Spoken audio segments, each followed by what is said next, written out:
இன்னைக்கு பார்க்க போகிறது நியூ மாடல் டிசைனுங்க. பாப்பாவோட 30 ஃபங்க்ஷனுக்கு நீங்கள் தான் டெக்கரேஷன் பண்ணணும்னு சொன்னாங்க. நம்மளும் பண்ணிக்கலாங்க. எந்த மண்டபம்னு சொல்லி கேட்டேங்க. கரூரில் உத்தமி பொன்னிச்சா மண்டபம்னு சொன்னாங்க.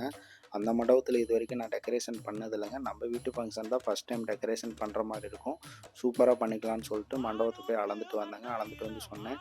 நேரில் வீட்டுக்கு வர சொன்னாங்க. டேப் எடுத்துகிட்டு வீட்டுக்கு போனாங்க. ஃபோட்டோஸ்லாம் நிறையா காமிச்சேன். ரேட் கேட்டாங்க. ஒவ்வொன்றுக்கும் ரேட்டு சொன்னாங்க. ரேட்டெல்லாம் கொஞ்சம் அதிகமாக இருக்கிற மாதிரி இருக்குது. கொஞ்சம் கம்மியான பட்ஜெட்டில் சொல்லுங்கள், சிம்பிளாக பாருங்கன்னு சொன்னாங்க. இதை விட நீங்கள் வந்து பாப்பாவுக்கு என்ன மாடல் பிடிச்சிருக்கோ அந்த மாடல் நீங்கள் நம்மள்ட்ட சொன்னீங்க அப்படின்னா நீங்கள் சொல்கிற பட்ஜெட்டில் நம்மளால் ரெடி பண்ணி கொடுக்க முடியும்னு சொன்னாங்க. கஸ்டமைஸ் பண்ணி அவுட்புட் கொடுத்துருங்க. உங்களுக்கே தெரியும், பாப்பா போட்டிருக்க ட்ரெஸ் கலருக்கு தகுந்த தீமில் ரெடி பண்ணி கொடுத்துருக்கோம். நம்ம கரூர் ஈவெண்ட்ஸ் பிளானர் டீம் பாய்ஸை நம்பி வந்தீங்க அப்படின்னா கண்டிப்பாக 100% வந்து அவுட்புட் வேலை கொடுத்துருவாங்க. இந்த ஒர்க்கு பிடிச்சிருக்கு அப்படின்னா ஃப்ரெண்ட்ஸ் அண்ட் ஃபேமிலிக்கு ஷேர் பண்ணுங்கள். நம்மளோட கரூர் ஈவெண்ட்ஸ் பிளானர் பேஜை ஃபாலோ பண்ணிக்கோங்க. இந்த மாடல் இல்லாட்டி எந்த மாடல் கொடுத்தாலும் நீங்கள் சொல்கிற பட்ஜெட்டுக்கு கஸ்டமைஸ் பண்ணி நம்மளால் அவுட்புட் கொடுக்க முடியுங்க. தேங்க்யூ.